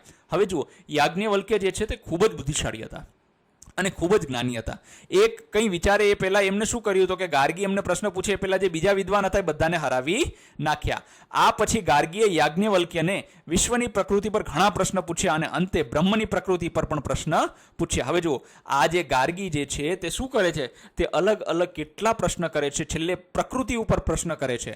અને યાજ્ઞવલ્ક્ય તે પછી હવે કહે છે કે બસ હવે પ્રશ્ન પૂછવાના થતા નથી, મનાઈ કરે છે. જો કે થોડા સમય પછી ગાર્ગીએ ફરીથી પ્રશ્ન પૂછ્યો ત્યારે યાજ્ઞવલ્ક્યને સમજાયું કે કેવી રીતે બ્રહ્મા જ વિશ્વ, ઋતુઓ, નદીઓ અને બીજી બધી વસ્તુનું સર્જન કરે છે. અર્થાત ગાર્ગી અહીંયા કહેવાય કે યાજ્ઞવલ્ક્ય ઋષિ કરતા ચડિયાતી નીકળે છે. તમે વિચાર કરી શકો છો એ સમયમાં ત્યારે કોઈ સજા હતી નહીં કે ભાઈ પુરુષ હારી ગયો તો સજા કરવામાં આવે, ના, એવું કાંઈ જ હતું નહીં. હકીકતમાં આ વસ્તુને બિરદાવવામાં આવતી હતી. હવે આવે છે બૌદ્ધ મત. તો કે બૌદ્ધ મત એટલે શું, તો કે આ બધા જે છે તે હિન્દુ વિચારધારા છે એનું જે થડ છે એમાંથી અલગ અલગ મતો નીકળ્યા છે, એના વિશે આપણે જોઈએ. બૌદ્ધ મત અન્ય કેટલાક દર્શનો પણ ઉદ્ભવ્યા જેમણે વેદોના પ્રભુત્વને ન સ્વીકાર્યું અને પોતાની અલગ પદ્ધતિ વિકસાવી. તેમાંથી એક બૌદ્ધ ધર્મ. હકીકતમાં જોવા જઈએ ને તો આ બધા હિન્દુ જે ધર્મ છે એના અલગ અલગ ભાગ પડ્યા છે, એની અલગ અલગ વિચારધારાઓ છે. એમને વેદોનું જે પ્રભુત્વ છે, મતલબ આવી રીતે યજ્ઞ કરવા, આ બધું આટલું બધું કર્મકાંડ કરવો, એ એમને ન સ્વીકાર્યું, એટલે એમને પોતાનો અલગ મત બનાવ્યો, એ બૌદ્ધ છે. તો કે આશરે 2500 વર્ષ પહેલા, આજથી 2500 વર્ષ પહેલા રાજકુમાર સિદ્ધાર્થ ગૌતમનો જન્મ લુંબિની, વર્તમાન નેપાળમાં થયો હતો. જો બૌદ્ધ જે ભગવાન બુદ્ધ હતા એમનું નાનપણનું નામ શું હતું, સિદ્ધાર્થ ગૌતમ હતું. હવે એમને ગૌતમ શા માટે કહેવાતા, તો કે એમની જે પાલક માતા હતી એનું નામ હતું ગૌતમી, એટલે ગૌતમ કહેવાતા. હવે એમનો જન્મ ક્યાં થયો, તો કે લુંબિની નામની એક જગ્યા છે. અત્યારે ક્યાં આવેલી છે, તો કે અત્યારે આ જગ્યા નેપાળમાં આવેલી છે. તેમના જન્મના સમય પછી વિદ્વાનોમાં સર્વસંમતિ નથી. હવે જો એમના જન્મના સમય વિશે મતલબ એમ કહેવાય છે કે લોકો, કોઈ એમ કહે છે કે ભાઈ 560 સામાન્ય સંવત પૂર્વે થયા હતા, કોઈ એમ કહે છે કે ના, નથી થયા. મતલબ એમાં વિદ્વાનો જે છે એમાં સર્વસંમતિ નથી. આવું પ્રકરણ 4માં તો આપણે જોયું કે 560 સામાન્ય સંવત પૂર્વે એમનો અંદાજિત જન્મનું વર્ષ માન્યું છે. આથી આપણી આ વાર્તામાં આગળ કોઈ પણ પ્રકારે ગેરસમજ ન થાય. હવે શું કહે છે, તો કે કથા અનુસાર સિદ્ધાર્થ ગૌતમ રાજમહેલમાં એક સુરક્ષિત વાતાવરણમાં મોટા થયા. હવે જુઓ, એવું કહેવાય છે કે એ વાર્તા અનુસાર જે રાજા શુદ્ધોધન હતા, મતલબ સિદ્ધાર્થના પિતા હતા, એને એવું કીધું હતું એક ઋષિએ કે કાં તો સિદ્ધાર્થ જે છે તે મહાન રાજા બનશે અથવા તો મહાન સાધુ બનશે. તો સિદ્ધાર્થ મતલબ શુદ્ધોધનને એવું થયું, શું થયું કે મારો પુત્ર જે છે રાજાનો પુત્ર તો શું બને, તો કે રાજા જ બનવો જોઈએ. એટલે એને શું કર્યું, તો કે એને સુરક્ષિત વાતાવરણમાં એને મોટો કરવાની શરૂઆત કરી. એક દિવસ 29 વર્ષની ઉંમરે તેમણે રથ પર બેસીને નગરમાં ફરવાની ઈચ્છા પ્રકટ કરી અને તે સમયે તેમણે પોતાના જીવનમાં પહેલીવાર, હવે જુઓ અત્યાર સુધી ક્યારેય રાજમહેલની બહાર નતા ગયા, હવે એને 29 વર્ષની ઉંમરે, તમે વિચાર કરો કોઈ વ્યક્તિ 29 વર્ષ સુધી પોતાના ઘરમાં પેક છે અને બહાર જાય તો એ બધું સારું સારું જોવે છે, ગરીબી નથી જોતો, કચરો નથી જોતો કે વાતાવરણ ખરાબ છે એવું કાંઈ નથી જોતો, બધી સારી સારી વસ્તુઓ જોવે છે. પણ 29 વર્ષની ઉંમરે એને રથમાં બેસીને ફરવાની ઈચ્છા થઈ તો ત્યાં એને એક વૃદ્ધ દેખાય છે. એને 4 વસ્તુઓ મુખ્ય દેખાય છે. શું, તો કે એક વૃદ્ધ, એક રોગી, એક શબ એટલે મરેલ વ્યક્તિ, અને એક તપસ્વી એ જોવે છે. હવે જુઓ આમાંથી શું છે, એને પ્રશ્ન થાય છે. શું પ્રશ્ન થાય છે ખબર છે, એને એમ થાય છે કે આ વૃદ્ધ વ્યક્તિ છે, શું હું પણ કાલે એનો સારથી હોય છે સાથે, જેનું નામ છન્ન હોય છે, એ છન્નને પ્રશ્ન પૂછે છે કે છન્ન, કે એવું તને લાગે છે કે હું પણ વૃદ્ધ થઈશ, તો કે હા, જેનો જન્મ થયો છે એ બધા વૃદ્ધ થશે. પછી એક રોગી દેખાય છે, રસ્તામાં રથ આગળ જાય છે તો એક રોગી દેખાય છે. તો રોગીને એમ કહે છે કે ભાઈ શું મને પણ છન્ન રોગ થશે, તો કે હા, તમે પણ બીમાર પડી શકો છો. પછી એક શબ એટલે એક મરેલ વ્યક્તિની અંતિમ યાત્રા જતી હોય છે, એને જોવે છે અને કહેવાય કે સિદ્ધાર્થ પ્રશ્ન પૂછે છે કે છન્ન, શું મારે પણ મરવું પડશે, તો કે હા, જેટલા લોકોનો જન્મ થયો છે બધાને મરવાનું જ છે. અને અંતે એને શું દેખાય છે, એક તપસ્વી, એક સાધુ દેખાય છે. હવે જ્યારે એને એક સાધુ દેખાય છે ત્યારે બુદ્ધને પ્રશ્ન થાય છે, મતલબ બુદ્ધ એટલે સિદ્ધાર્થ હતા ત્યારે એમને પ્રશ્ન થાય છે કે આ વ્યક્તિ કેમ આટલી શાંત છે, તો કે આને તો દુનિયા મૂકી દીધી છે, ભગવાનની કહેવાય કે ધ્યાનમાં જ લીન રહે છે. એ પ્રસન્ન અને શાંત લાગતા હતા.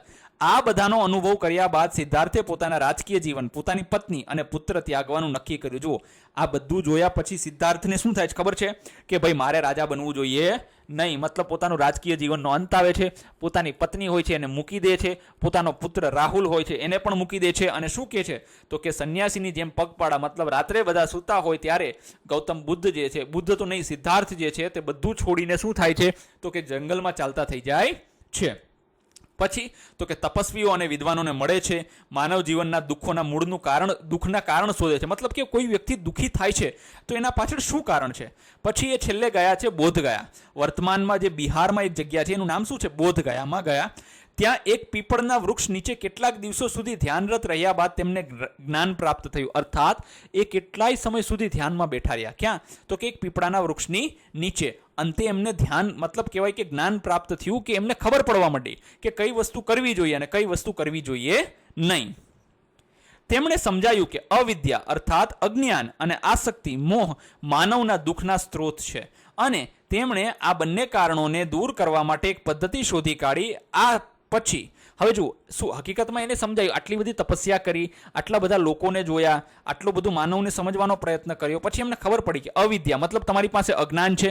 બીજું આસક્તિ મતલબ કોઈ વસ્તુનો મોહ છે કે આ મારું છે, આ વસ્તુને મારે સાચવવી જોઈએ. એ મોહ જે છે એ તમારા દુઃખનું કારણ છે. હવે તમે કોઈ તમારા મિત્રને બહુ જ રાખતા હોય અને તમારો મિત્ર તમને કહેવાય કે પેન્સિલ આપવાની ના પાડી દે કે પેન આપવાની ના પાડી દે, તો તમને કેવું દુઃખ થાય? હારા મને ના આપીને પેલા બીજા માણસને આપી દીધી. તો આ જે મોહ છે એ આપણા દુઃખનું કારણ છે. હવે આ દૂર કરવા માટેને પદ્ધતિ શોધી કાઢી. આ પછી સિદ્ધાર્થ બુદ્ધ તરીકે, હવે એ પદ્ધતિ જે શોધી છે એનાથી પછી એ સિદ્ધાર્થ જે છે એનું નામ શું પડી ગયું? તો કે એનું નામ સિદ્ધાર્થમાંથી પછી બુદ્ધ થઈ ગયું હતું. તો કે બુદ્ધનો અર્થ શું થાય? પ્રબુદ્ધ અથવા તો જાગૃત વ્યક્તિ. મતલબ જેને બધી ખબર પડે છે એવી વ્યક્તિને શું કહેવાય છે? તો કે બુદ્ધ કહેવાય છે. ગૌતમ બુદ્ધે પોતાના પ્રાપ્ત થયેલા જ્ઞાનનો પ્રચાર કરવાનું શરૂ કર્યું. તેમના ઉપદેશોમાં અહિંસાનો વિચાર સમાયેલો છે, જેનો મૂળભૂત અર્થ નુકસાન ન કરવું કે નુકસાન ન પહોંચાડવું. હવે જુઓ, જે આ જો ભગવાન બુદ્ધની ખૂબ સરસ પ્રતિમા આવેલી છે. શું કહે છે? તો કે એમને જે જ્ઞાન મળ્યું બરાબર છે એનો એને પ્રચાર કરવાનો શરૂ કર્યો. પ્રચાર એટલે લોકોને સમજાવવાનું શરૂ કર્યું, અને એ લોકોને ઉપદેશ આપતા, સમજાવતા. શું? અહિંસાનો વિચાર સમાયેલો. અહિંસા એટલે કોઈને નુકસાન પહોંચાડવું નહીં. એનો અર્થ શું? કોઈનું નુકસાન ન કરવું અથવા તો કોઈને નુકસાન પહોંચાડવું નહીં. તેમણે નિષ્ઠાપૂર્વક આ આંતરિક અનુશાસન પર પણ ભાર મૂક્યો, અને આ વાત આગળ સરળ શબ્દમાં સરળ રીતે સમજાવવામાં આવી છે. હવે જોઈએ એ કઈ રીતે કહે છે. જો એ શું કહેવા માંગે છે? તો કે પાણીથી માણસ શુદ્ધ થઈ શકતો નથી. હવે જુઓ, આપણને એમ થાય કે આપણે સવારે નાહી લઈએ તો આપણે શુદ્ધ થઈ ગયા. હકીકતમાં નાતા તો બહુ ઓછા લોકો હશે. શિયાળામાં તો અઠવાડિયું વ્યા જાય, આપણે નાતા નથી, બરાબર છે. પણ નાહી લેવું જોઈએ. પણ આપણે શું માનીએ છીએ કે આપણે નાહી લીધું એટલે આપણે કેવા થઈ ગયા? તો કે શુદ્ધ થઈ ગયા. પણ હકીકતમાં પાણીથી આપણે શુદ્ધ થતા નથી. ઘણા લોકો અહીં પવિત્ર નદીમાં સ્નાન કરે છે, પરંતુ જે માણસમાં સત્ય અને ધર્મ વસે છે તે જ ખરા અર્થમાં શુદ્ધ છે. જુઓ, ગંગામાં નાહવાથી પાપો ધોવાઈ જતા નથી, પણ કહેવાય કે તમારા જે માણસની અંદર સત્ય અને ધર્મ વસે છે એ જ વ્યક્તિ શુદ્ધ છે. યુદ્ધના મેદાનમાં હજારો લોકો પર હજારો વખત વિજય મેળવવાની તુલનામાં પોતાના પર વિજય મેળવવાનો એ વધુ મોટું સિદ્ધિ છે. જુઓ, સામેવાળી વ્યક્તિને હરાવીને જીતવું એના કરતાં પોતાને જ હરાવીને પોતાને જ જીતવું એ વસ્તુ બહુ એનો મતલબ એમ કહેવા માંગે છે કે તમારે પહેલાં પોતાની જાતને ઓળખવાની જરૂર છે. ઓલો આમ છે ને ફલાણો આમ છે ને એ બધી વસ્તુઓ જાણવાની કે એની કાંઈ જરૂર રહેતી નથી. તમારે કોને ઓળખવાની જરૂર છે? તમારી શક્તિઓને ઓળખવાની જરૂર છે. ગૌતમ બુદ્ધે સંઘની સ્થાપના કરી, જે સાધુઓ પછીથી સાધ્વીઓનો સમુદાય થયો, જેમણે ગૌતમ બુદ્ધના ઉપદેશોનું પાલન અને પ્રચાર કરવા માટે પોતાની જાતને સમર્પિત કરી. તેમને ભારત અને સમગ્ર એશિયા પર ઊંડો પ્રભાવ હતો, જે યાદ રાખી શકાય છે, જેની અસર આજે પણ અનુભવાય છે. જુઓ, હવે જે એમને એક સંઘ બનાવ્યું, મતલબ એક જૂથ બનાવ્યું, એક સમૂહની સ્થાપના કરી. એની અંદર કોણ હતા? તો કે સાધુઓ હતા, અને પાછળથી સાધ્વીઓ મતલબ મહિલાઓને પણ એ લોકોએ ઉમેર્યા. અને એ સમુદાય શું છે? તો કે ભગવાન બુદ્ધ, ગૌતમ બુદ્ધ જે ઉપદેશ આપતા, જે સૂચનો આપતા, એનું પાલન કરતા અને એનો પ્રચાર કરતા, મતલબ બીજા લોકો સુધી એ પહોંચાડતા હતા. પછી તો કે એને ખાલી ભારતમાં જ નહીં, પરંતુ સમગ્ર એશિયાની ઉપર ખૂબ જ, એશિયા આપણને ખબર છે કે આપણે આગળના પાઠોમાં ખંડો ભણી ગયા, આખા એશિયા ખંડ ઉપર બુદ્ધ ધર્મનો પ્રભાવ છે. હવે જુઓ, અહીંયા એક લગભગ 1800 વર્ષ જૂની આ પથ્થરની તકતી ગૌતમ બુદ્ધના ઉપદેશોને દર્શાવે છે. જુઓ, આ ગૌતમ બુદ્ધ તમને દેખાય છે. અહીંયા જુઓ, એક સરસ મજાનું આભા મંડળ આપેલું છે. અહીંયા લોકો હાથ જોડીને બધું સાંભળી રહ્યા છે. અહીંયા એની પાછળ પણ જે લોકો ઊભા છે તે એમના કહેવાય કે અનુયાયી છે. તો હવે આપણને એવું પૂછવામાં આવ્યું છે કે ઉપરોક્ત કૃતિમાં બુદ્ધને કેવી રીતે દર્શાવવામાં આવ્યા છે તેની ચર્ચા કરો. તો કે આ શિલ્પકૃતિમાં ભગવાન બુદ્ધને કેન્દ્રમાં ઊભા રહીને પોતાના શિષ્યો તેમજ અનુયાયીઓને ઉપદેશ આપતી મુદ્રામાં દર્શાવવામાં આવ્યા છે. મતલબ એ શું કરે છે? તો કે પોતાના શિષ્ય અને અનુયાયીઓને, જુઓ અહીંયા વચ્ચે એ ઊભા છે, આ બાજુ શિષ્યો છે, આ બાજુ અનુયાયીઓ છે, બધાને શું કરે છે? તો કે ઉપદેશ આપે છે. પછી તો કે તેમના મસ્તક પાછળ આભા મંડળ કંડારેલું છે અને તેમની પ્રબુદ્ધ અને આધ્યાત્મિક સ્થિતિનું પ્રતીક છે. જુઓ આભા મંડળ દેખાય છે, જુઓ આ આભા મંડળ છે, દેખાય છે. તો કે આ દેખાડે છે કે ભગવાન બુદ્ધ જે છે તે ખરેખર કહેવાય કે એક અલગ જ લેવલના વ્યક્તિ હતા. તેમની આસપાસ સાધુઓ અને સામાન્ય લોકો હાથ જોડીને ઊભા છે અને અત્યંત આદરપૂર્વક તેમનો ઉપદેશ સાંભળતા નજરે પડે છે. શું તમે ભારતના કેટલાક રાજ્ય અને કેટલાક દેશોના નામ આપી શકો છો કે જ્યાં આજે પણ બૌદ્ધ ધર્મ વ્યાપક રીતે ફેલાયેલ છે? વિશ્વના નકશા પર આ સ્થાનોને ચિહ્નિત કરવાનો પ્રયાસ કરો. ચાલો જો ભારતના કયા રાજ્યની અંદર બૌદ્ધ ધર્મ ફેલાયેલો છે? સૌથી પહેલા તો સિક્કિમ, અરુણાચલ પ્રદેશ, લદ્દાખ જે કેન્દ્ર શાસિત પ્રદેશ છે, હિમાચલ પ્રદેશ, અહીંયા ધર્મશાળા અને સ્પીતિ. હકીકતમાં જુઓ હિમાચલ પ્રદેશ અને આ ધર્મશાળા જે જગ્યા છે તે હકીકતમાં તે બૌદ્ધના જે સાધુઓ જે છે, તિબેટના સાધુઓ દલાઈ લામા જે છે તેની કહેવાય કે હેડક્વાર્ટર છે. પછી મિઝોરમ છે, ચકમા સમુદાયના લોકો છે. પછી મહારાષ્ટ્રમાં પણ તમને અમુક બૌદ્ધ વ્યક્તિત્વ મતલબ કહેવાય કે બૌદ્ધ ધર્મના પાલન કરનારા વ્યક્તિઓ દેખાય છે. પછી વિશ્વના દેશો ક્યાં ક્યાં છે? તો કે શ્રીલંકામાં, Thailand, Myanmar, Bhutan, Cambodia, Japan અને વિયેતનામમાં બૌદ્ધ ધર્મના ખૂબ જ કહેવાય કે અનુયાયીઓ આવેલા છે. આ બધાને વિશ્વના નકશા પર તમે જાતે શોધવાનો પ્રયત્ન કરજો. હવે આપણે જોઈએ જૈન મત. તો કે જૈન ધર્મ એક અન્ય મહત્વપૂર્ણ દર્શન છે જે તે સમયે લોકપ્રિય બન્યું. જો કે તેને વધુ પ્રાચીન મનાય છે. સિદ્ધાર્થ ગૌતમની જેમ રાજકુમાર જો હવે જૈન ધર્મ એના પછી આવે છે, પણ એવું કહેવાય છે કે એના મૂળો જે છે તે બૌદ્ધ ધર્મ કરતાં પણ વધારે જૂના છે. હવે એવું કહેવાય છે કે સિદ્ધાર્થ ગૌતમની જેમ એક રાજકુમાર હતા જેમનું નામ હતું વર્ધમાન. એમનો જન્મ 6ઠ્ઠી સદી સામાન્ય સંવંતની શરૂઆતમાં થયો હતો. તેમનું જન્મસ્થળ વૈશાલી શહેર, હાલમાં બિહારમાં, મતલબ વૈશાલીમાં એમનો જન્મ થયો હતો. તેમણે 30 વર્ષની ઉંમરે પોતાનું ઘર છોડી દીધું. આમને પણ શું કર્યું? તો કે આમને પણ 30 વર્ષની ઉંમરે પોતાનું ઘર છોડી દીધું. શા માટે છોડી દીધું? કેમ કે જ્ઞાનની શોધમાં એમને છોડી દીધું હતું. તેમને તપસ્વી જીવનની શિસ્તનું પાલન કર્યું અને 12 વર્ષ પછી તેમણે અનંત જ્ઞાન અથવા તો પરમ વિવેક પ્રાપ્ત કર્યું. તેઓ મહાવીર અથવા તો મહાનાયક તરીકે જાણીતા થયા અને તેમને પોતાના પ્રાપ્ત થયેલા જ્ઞાનનો પ્રચાર કરવાનું શરૂ કર્યું. હવે જુઓ આમને પણ ગૌતમ બુદ્ધની જેમ કર્યું. શું કર્યું? પહેલા પોતે જ્ઞાન પ્રાપ્ત કર્યું, મતલબ 12 વર્ષ સુધી એમને તપસ્યા કરી અને જ્ઞાન પ્રાપ્ત કર્યું.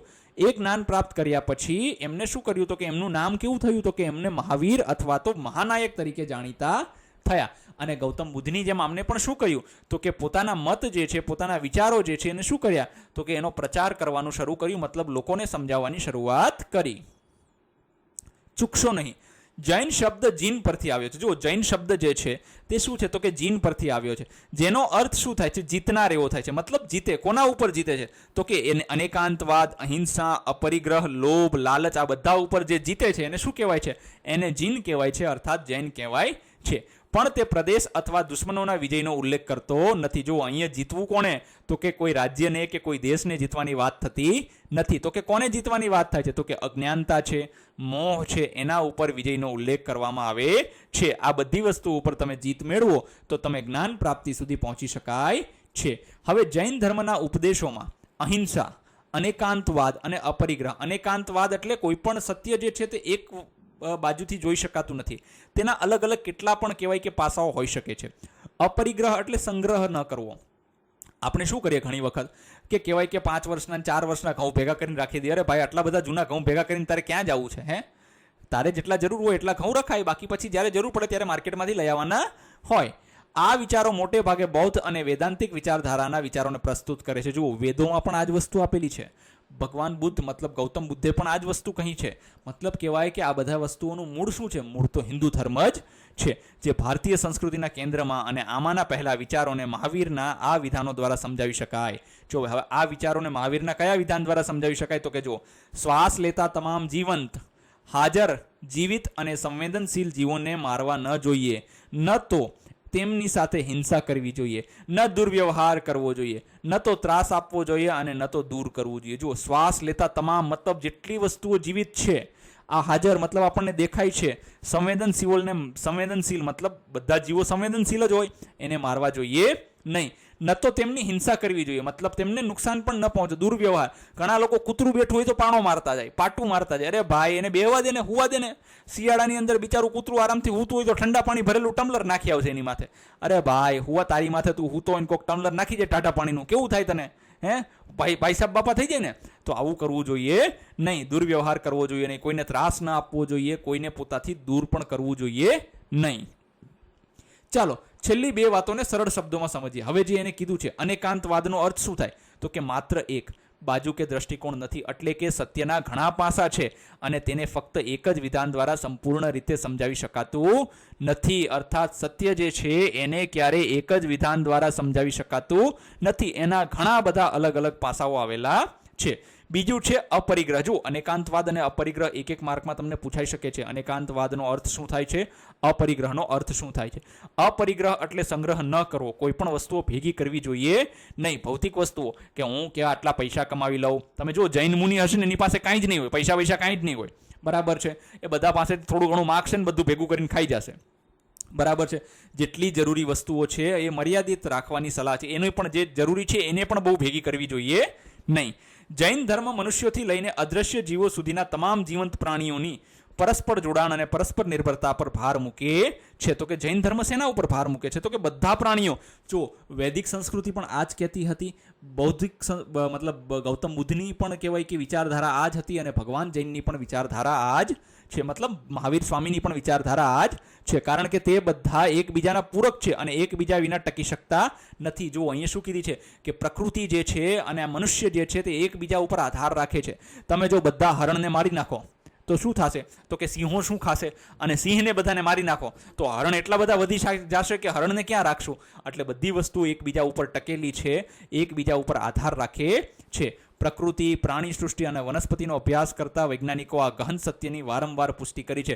આજના સમયમાં વિજ્ઞાન એવું કહે છે કે આ બધી વસ્તુઓને ઝાડને તમારે કાપવા ન જોઈએ. કેમ? આ બધું વસ્તુઓ હજારો વર્ષ પહેલા આપણા હિન્દુ ધર્મમાં કહી દીધી છે, પણ લોકો શું કે ગાંડા છે. એટલે ગાંડા નથી ભાઈ, આ વસ્તુઓ એમને થોડી કીધી છે, એ લોકોને ખબર પડતી હતી. તમે બધા બુદ્ધિ વગરના છો તો આપણને ખબર પડતી નથી, એટલે આપણને સમજાવવું પડે છે કે ભાઈ ઝાડને ન કાપો, ઝાડની અંદર ઘણા બધા જીવો રહેતા હોય છે, એ જીવો ક્યાં જશે બધાય. તો આ બધી વસ્તુઓનું ધ્યાન રાખવું જોઈએ. જાતક કથાઓ પેઢી દર પેઢી ભારતીય બાળકો અને પુખ્ત વયના લોકોને સમાન રીતે આનંદિત કરતી આવી છે. આ કથાઓ બુદ્ધના પૂર્વજન્મની વાર્તાઓ છે અને ખૂબ જ સરળ રીતે બૌદ્ધ આદર્શોને વ્યક્ત કરે છે. જો જાતક કથાઓ શું છે, તો કે એ પણ કહેવાય કે વેદોની જેમ પહેલા પેઢી દર પેઢી એકબીજાને કહેતા હોય છે. અને આમાં શું છે, તો કે બુદ્ધના પૂર્વજન્મોની વાતો છે, મતલબ બુદ્ધનો જન્મ થયો એ પહેલા એ શું હતા એની વાર્તાઓ આપી છે. એક પ્રસિદ્ધ જાતક કથામાં બુદ્ધ વાનરોના મોટા સમૂહના રાજા હતા. હવે જુઓ, એમ કહે છે કે જ્યારે બુદ્ધનો જન્મ થયો એ પહેલા શું હતા, તો કે વાનરનો એક સમૂહ હતો, જૂથ હતો, એના રાજા હતા. કોણ? તો કે બુદ્ધ. તેઓ એક વિશાળ વૃક્ષની નજીક રહેતા હતા જેના પર મીઠા અને સુગંધિત ફળો લાગેલા હતા. વાનર રાજનો આદેશ હતો કે તે વૃક્ષનું એક પણ ફળ નીચે પડવું જોઈએ નહીં. છતાં એક દિવસ એક પાકેલું ફળ નીચે નદીમાં પડી ગયું. જુઓ, હવે વાનર રાજ છે, અર્થાત એ વાંદરાઓનો રાજા છે, એનો આદેશ હતો શું કે આ વૃક્ષનું એક પણ તમે ફળો ખાવાની તમને છૂટ છે, પણ એકેય ફળ નીચે પડવું જોઈએ નહીં. પણ એક પાકેલું ફળ છે એક દિવસ નીચે પડી ગયું નદીમાં, અને ધીરે ધીરે વહેતું ક્યાં ગયું, તો કે એ ફળ ઝાડમાં ફસાઈ ગયું અને રાજમહેલ લઈ જવામાં આવ્યું. મતલબ આગળ એક ઝાડ ફિટ કરવામાં આવ્યો હતો, એ ઝાડમાં એ ફળ ફસાઈ ગયું અને એને ક્યાં લઈ જવામાં આવ્યું, તો કે રાજમહેલમાં લઈ જવામાં આવ્યું. રાજા પાસે લઈ જવામાં આવ્યું. રાજા તે ફળના સ્વાદથી એટલા મોહિત થયા કે તેમણે પોતાના સૈનિકોને તે ફળના વૃક્ષને શોધી કાઢવા જણાવ્યું. લાંબા સમય સુધી શોધ્યા પછી તેમણે તે વૃક્ષ મળી ગયું અને તેમણે જોયું કે વાનરો તે ફળોની મજા લઈ રહ્યા હતા, એટલે સૈનિકોએ વાંદરા પર આક્રમણ કર્યું. જુઓ, રાજાને એ ફળ ખાધું, એ રાજાને કેવું લાગ્યું, તો કે ખૂબ જ મીઠું લાગ્યું એ ફળ. એટલે રાજાએ શું કીધું કે જાઓ સૈનિકો, જંગલમાંથી એ ઝાડ ગોતી આવો. એ ઝાડ ગોત્યું, બહુ લાંબો સમય લાગ્યો, પણ એ છેલ્લે એ ઝાડ મળી ગયું. એમને જોયું રાજાએ કે આ વાંદરાઓ મારા હારા મજા કરે છે અને આ ફળ ખાય છે. તો વાંદરાઓએ શું કર્યું, સૈનિકોએ શું કર્યું કે આ વાંદરાઓનું આક્રમણ કરીને એને કાઢો અહીંથી. આ ફળો કોના છે, તો કે રાજાના છે. વાનરરાજ પાસે પોતાના વાનરોને બચાવવા માટે એકમાત્ર રસ્તો હતો, તેમને નદી પાર કરાવવા માટે મદદ કરવી. જો હવે આની પાસે શું એક જ રસ્તો હતો, શું રસ્તો હતો કે નદી પાર કરાવવા માટે મદદ કરવી. કોની મદદ કરવી, તો કે અન્ય વાનરોની મદદ કરવી. પરંતુ તે પોતે કરાવવાના સક્ષમ ન હતા. તે બધાથી મોટા હોવાથી વાનરરાજે નદીના બીજા કિનારે એક વૃક્ષ પકડ્યું અને પોતાનું શરીર પુલ તરીકે બનાવ્યું. જો દેખાય છે તમને, આ પોતાના શરીરને જુઓ, એ પુલ તરીકે બનાવે છે અને બધા વાંદરાઓ એમના ઉપરથી જાય છે અને અંતે આ જે વાનર જે છે, વાનરરાજ જે છે તે મૃત્યુ પામે છે. રાજાએ થોડા અંતરેથી આ દ્રશ્ય જોયું અને વાનરરાજના આ નિસ્વાર્થી બલિદાનથી ખૂબ જ પ્રભાવિત થયા. તે પણ પ્રજાની સાથે પોતાની ભૂમિકા પર વિચાર કરવા લાગ્યા. જુઓ પછી રાજાએ આ વસ્તુ જોઈ બધી, શું કે જુઓ આ વાંદરો જે છે તે વચ્ચે છે, આ બધા એના ઉપરથી કૂદીને જાય છે અને આ રીતે બધી વસ્તુઓ થાય છે અને છેલ્લે આ વાનર રાજા જે છે તે મરી જાય છે. કોની રક્ષા કરે છે? તો કે પોતાના પ્રજાઓની રક્ષા કરે છે અને મરી જાય છે. આ જોઈને રાજા પણ ખૂબ જ પ્રભાવિત થાય છે કે મારે પણ મારી પ્રજાનું આવી જ રીતે રક્ષણ કરવું જોઈએ. એક પથ્થરની પેનલ, મધ્યપ્રદેશના ભરહુત ખાતે વાનર રાજાની વાર્તા. જુઓ આ એક પથ્થર ઉપર આ વાર્તા દર્શાવવામાં આવી છે. પછી છે એક જૈન કથા. રોહિને ખૂબ જ કુશળ ચોર હતો, જેણે તેને પકડવાના તમામ પ્રયાસો નિષ્ફળ બનાવ્યા હતા. જુઓ હવે રોહિણી જે છે તે બહુ બુદ્ધિશાળી ચોર હતો, એને કોઈ પકડી શકતું ન હતું. એકવાર તે જોઈ રહ્યો હતો ત્યારે તેમણે અચાનક અજ્ઞાનતાના સામાન્ય જીવનમાંથી મુક્તિ મેળવવા માટે મહાવીરના ઉપદેશોના કેટલાક વાક્ય સાંભળ્યા. હવે જો એકવાર છે ને એ જીવન જીવતો હતો, પણ એને મહાવીરના કેટલાક ઉપદેશોના વાક્ય સાંભળ્યા. નગરમાં પહોંચ્યા પછી તેની ઓળખ છતી થઈ અને તેની ધરપકડ કરવામાં આવી.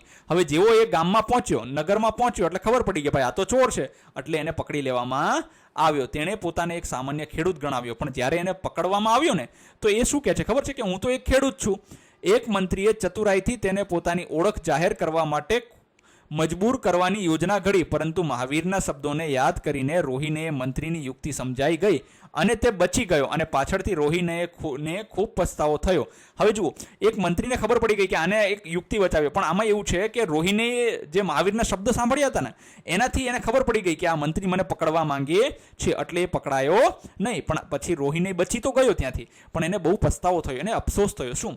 તે મહાવીર સ્વામી પાસે ગયો અને તેણે પોતાના ગુનાઓ કબૂલ કર્યા, તેણે ચોરી કરેલા પૈસા પરત કર્યા અને તેના ગુનાઓ માટે માફી માંગી. પછી એને ખબર પડી કે હું મહાવીર સ્વામીના શબ્દથી તો બચી ગયો અહીંયા, પણ હકીકતમાં આ વસ્તુ મારે કરવી જોઈએ નહીં. એટલે એ પાછો શું કરે છે? એ પાછો જાય છે કોની પાસે? તો કે મહાવીર સ્વામી પાસે જાય છે અને પોતે જેટલી પણ ચોરીઓ, જેટલા પણ ગુના કર્યા છે કબૂલ કરે છે અને ચોરી કરેલા બધા પૈસાઓ પાછા આપી દે છે અને તેની માફી માંગે છે. પછી એ સાધુ બને છે અને તે અત્યાર સુધીના ભ્રામક જીવનનો અહેસાસ થયો. ત્યારબાદ તેમણે આધ્યાત્મિક જ્ઞાન પ્રાપ્ત કરવા પર ધ્યાન કેન્દ્રિત કર્યું.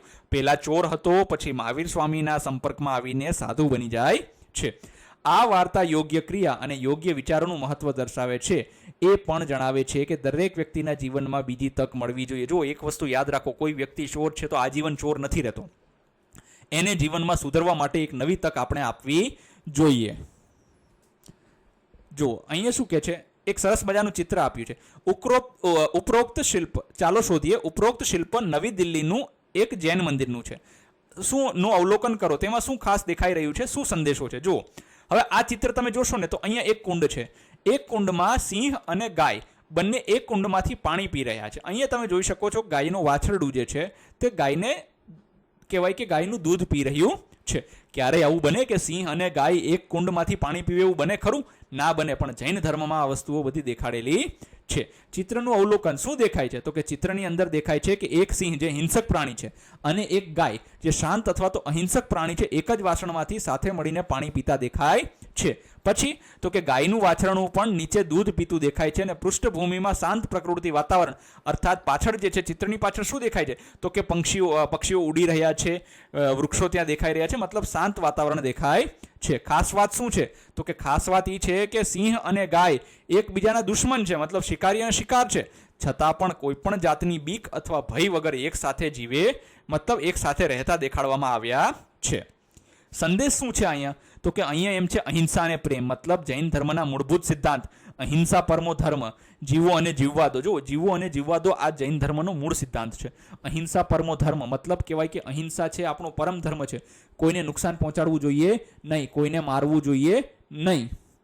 પછી છે શાંતિપૂર્ણ સહ અસ્તિત્વ, અર્થાત કહેવાય કે આ વિશ્વની અંદર જેટલા પણ જીવો રહે છે, જેટલા પણ પ્રાણીઓ રહે છે એ એકબીજા પર શાંતિપૂર્ણ સહ અસ્તિત્વ છે. શાંતિપૂર્ણ મતલબ હું પણ જીવીશ અને મારી સાથે જે સહ અસ્તિત્વ અન્ય વ્યક્તિઓ છે એ પણ ખૂબ આનંદથી જીવશે.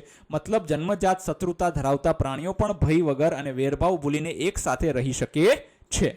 પછી માનવજાત, તો કે માનવજાત માટે શું છે? તો કે આપણે પણ બધા માનવીઓએ આવા કોઈ પણ પ્રકારના ભેદભાવ ન કરવા જોઈએ, ક્રોધ ન કરવો જોઈએ, દુશ્મની અથવા તો શત્રુતા ન રાખવી જોઈએ, પણ સમાજમાં શાંતિ, એકતા અને ભાઈચારાથી રહેવું જોઈએ. ચાલો વિચારીએ, બૌદ્ધ મત અને જૈન મત બંનેમાં અહિંસાનો અર્થ માત્ર વ્યક્તિ અથવા જીવ પર શારીરિક હિંસા ન કરવી એટલો મર્યાદિત નથી. જો હવે બૌદ્ધ મત અને જૈન મત આપણે બંને જોયો, પણ આનો અર્થ ક્યારે એવો નથી કે હિંસા નહીં કરવી કે શારીરિક હિંસા નહીં કરવી, પણ આનો મતલબ એમ છે કે વિચારોથી પણ હિંસા ન કરવી જોઈએ. મતલબ કોઈના વિશે તમારે ખરાબ પણ વિચારવું જોઈએ નહીં, જેમ કે કોઈની વિરુદ્ધ ખરાબ ભાવના ન રાખવી. જો આપણે સ્વને ધ્યાનપૂર્વક નિહાળીએ તો આપણે આપણા અંદર આવા નકારાત્મક વિચારો અનુભવી શકીએ છીએ અને આપણે તે વિચારોને સકારાત્મક વિચારોમાં પરિવર્તિત કરવાની કળા શીખવીએ છીએ, જ્યારે આ નકારાત્મક વિચારો પોતાની જાત તરફ પણ નિર્દેશ કરે છે. જુઓ, આપણે આ બધી વસ્તુઓ વિચારવી જોઈએ નહીં, આપણે હંમેશા સારું વિચારવાનો પ્રયત્ન કરવો જોઈએ, સકારાત્મક વિચારો લાવવાનો પ્રયત્ન કરવો જોઈએ. બૌદ્ધ અને જૈન ધર્મ બંનેમાં સાધુઓ અને ક્યારેક સાધ્વીઓ પણ દેશમાં દૂર સ્થળોએ પ્રવાસ કરતા હતા અને તેમના ઉપદેશોનો ફેલાવો કરતા હતા. આમાંના કેટલાક લોકો અલગ અલગ જગ્યાએ ગયા અને નવો મઠો બનાવ્યા, જ્યારે કેટલાક લોકો પથ્થરની ગુફાઓમાં તપસ્વી જીવન જીવતા હતા. જુઓ, બૌદ્ધ અને જૈન ધર્મ બંનેની અંદર સાધુઓ અને સાધ્વીઓ શું કરતા તો કે અલગ અલગ જગ્યાઓએ ઉપદેશ આપવા માટે જતા હતા. તો એ લોકો શું કરતા હતા કે બૌદ્ધ ધર્મનો જૈન ધર્મનો ફેલાવો માટે એ લોકોએ મઠ બનાવ્યા. મઠ એટલે હવે માનો કે અહીંથી તમે દૂર જવાના છો, કોઈ જગ્યાએ જાશો તો ત્યાં રહેવા માટે કંઈક વ્યવસ્થા કરવી પડે ને, તો એ લોકોએ શું કર્યું તો કે મઠો બનાવ્યા હતા અને પથ્થરોની ગુફા બનાવી હતી. તો કે પુરાતત્વીય શોધમાં આ મઠોના કેટલાક અવશેષો મળી આવ્યા છે, જેમાંથી ઘણી જગ્યાએ પથ્થરની ગુફાઓમાં ત્યાં રહેતા અને પથ્થરમાં પલંગો પર સૂઈ રહેતા સાધુઓના નામ પણ મળી આવ્યા છે. જુઓ, આ બધી ગુફાઓ છે, દેખાય છે. આ મહારાષ્ટ્રની ક્યાં છે? ઇલોરાની ગુફાઓ છે. તો કે સામાન્ય સંવત પૂર્વે 6મી થી 10મી સદીમાં આ બનાવવામાં આવે. તમે જુઓ તો ખરા કેટલું સરસ. આ લોકોએ પથ્થર કહેવાય કે કોતરીને અંદર બાંધકામ કરે. આખો પહાડ છે, જો પહાડ કોતરીને જો બાંધકામ કર્યું છે. અહીંયા આ લોકો રહેતા હતા. અહીંયા કહેવાય કે આની અંદર અલગ અલગ છે. અમુક ગુફાઓ હિન્દુ ધર્મની છે, અમુક બૌદ્ધ અને જૈન મતોની પણ આવેલી છે. અહીંયા રહેતા હતા. અહીંયા તમને કહેવાય કે દિવાલો પર અમુક સાધુઓના નામ પણ આપણને જોવા મળે છે. હવે ચાલો વિચારીએ, અંગ્રેજી ભાષામાં હિન્દુ, બૌદ્ધ, જૈન અને શીખ વિચારધારાને ધર્મના નામથી ઓળખવામાં આવે છે. આપણે અહીં આ શબ્દનો ઉપયોગ કર્યો નથી. અહીં દર્શન અથવા મત અને આ અધ્યાયમાં આગળ વિશ્વાસ કહીને ઓળખવામાં આવ્યું છે. જુઓ, હવે આ લોકો અંગ્રેજો આવ્યા ને તો શું કહે છે કે હિન્દુ ધર્મ અલગ છે, બૌદ્ધ ધર્મ અલગ છે, જૈન ધર્મ અલગ છે, શીખ ધર્મ અલગ છે. હકીકતમાં અલગ નથી. આ બધા જે છે તે હિન્દુ ધર્મની શાખાઓ છે, બરાબર છે. આ બધા શું છે? એક મત હતા. એ લોકો હિન્દુ મત સાથે સહેમત ન હતા, એટલે એમને પોતાનો નવો રસ્તો બનાવ્યો. ધર્મ નથી બનાવ્યો, પોતાનો મત અલગ હતો. હકીકતમાં કહેવાય કે આ ત્રણેયની અંદર ઘણી બધી સમાનતાઓ આવેલી છે. તેનું કારણ એ છે કે આ મતો અને દર્શનોમાં અનેક પાસા છે, જેનો આપણે આગળ અભ્યાસ કરીશું, જેમ કે તેનું તત્વચિંતનાત્મક પાસું, આધ્યાત્મિક પાસું અને નૈતિક પાસું, સામાજિક પાસું, ધાર્મિક પાસું વગેરે. અનેક વિદ્વાનો માને છે કે અંગ્રેજી શબ્દ રિલિજિયન ભારતીય સભ્યતાના સંદર્ભમાં ખૂબ મર્યાદિત છે. જુઓ, એક વસ્તુ યાદ રાખજો, અંગ્રેજીમાં રિલિજિયન, ધર્મ માટે એક શબ્દ વપરાય છે રિલિજિયન. હકીકતમાં ભારતીય સંસ્કૃતિ મુજબ એ ખૂબ જ મર્યાદિત છે. એના માટે કહેવાય કે આપણે બહુ વિશાળ શબ્દની જરૂર છે ને એવો કોઈ શબ્દ અંગ્રેજી ભાષામાં છે નહીં. તે સમયે બીજા પણ ઘણા મંતવ્ય પ્રચલિત હતા. ઉદાહરણ તરીકે આમાંથી એક ચરવાક વિચારધારા છે, જેને ક્યારેક લોકાયત પણ કહેવામાં આવે છે. આ મુજબ આ ભૌતિક જગતમાં એકમાત્ર સત્ય છે અને તેથી મૃત્યુ પછીનું જીવન અશક્ય છે. જુઓ, ચરવાક ઋષિ હતા, એના તરફથી જે એક વિચારધારા હતી એ વિચારધારાને લોકાયત વિચારધારા પણ કહેવામાં આવે છે. એ શું માનતા હતા કે અત્યારે જે છે એ જ છે, મરી જાય પછી કાંઈ છે જ નહીં, પછી કાંઈ હોતું નથી. એવું લાગે છે કે આ વિચારધારાને વધુ લોકપ્રિયતા મળી ન હતી અને સમય જતાં તે નામશેષ થઈ ગઈ હતી. આપણે અહીં આનો ઉલ્લેખ એ બતાવવા માટે કરીએ છીએ કે બૌદ્ધિક અને આધ્યાત્મિક માન્યતા પ્રથાઓમાં વિશાળ વિવિધતા હતી અને લોકો પોતાની રુચિ મુજબ તેને પસંદ કરવા માટે સ્વતંત્રતા હતી. સ્વતંત્ર હતા મતલબ આપણે ક્યારેય કોઈને પ્રેશર ન કરતા કે ભાઈ તું બૌદ્ધ થઈ જા, તું જૈન થઈ જા, તું ચરવાક થઈ જા, કે લોકાયત થઈ જા, કે તું હિન્દુ થઈ જા. પણ એ લોકો ફ્રી હતા, જેને જે મજા આવે એ વિચારધારા એ પસંદ કરી શકતા હતા.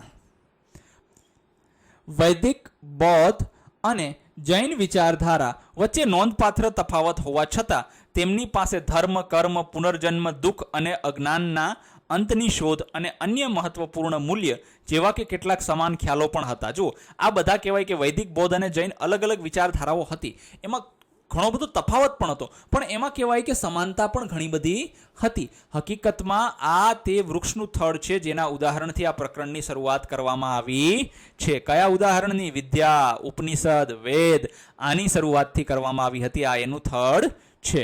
લોકો અને જનજાતિના મૂળ. આપણે અત્યાર સુધી જે સાંસ્કૃતિક મૂળનો અભ્યાસ કર્યો છે તેનું વર્ણન અનેક શાસ્ત્રોમાં આવ્યું છે. ભારતમાં પણ સમૃદ્ધ મૌખિક પરંપરાઓ રહી છે.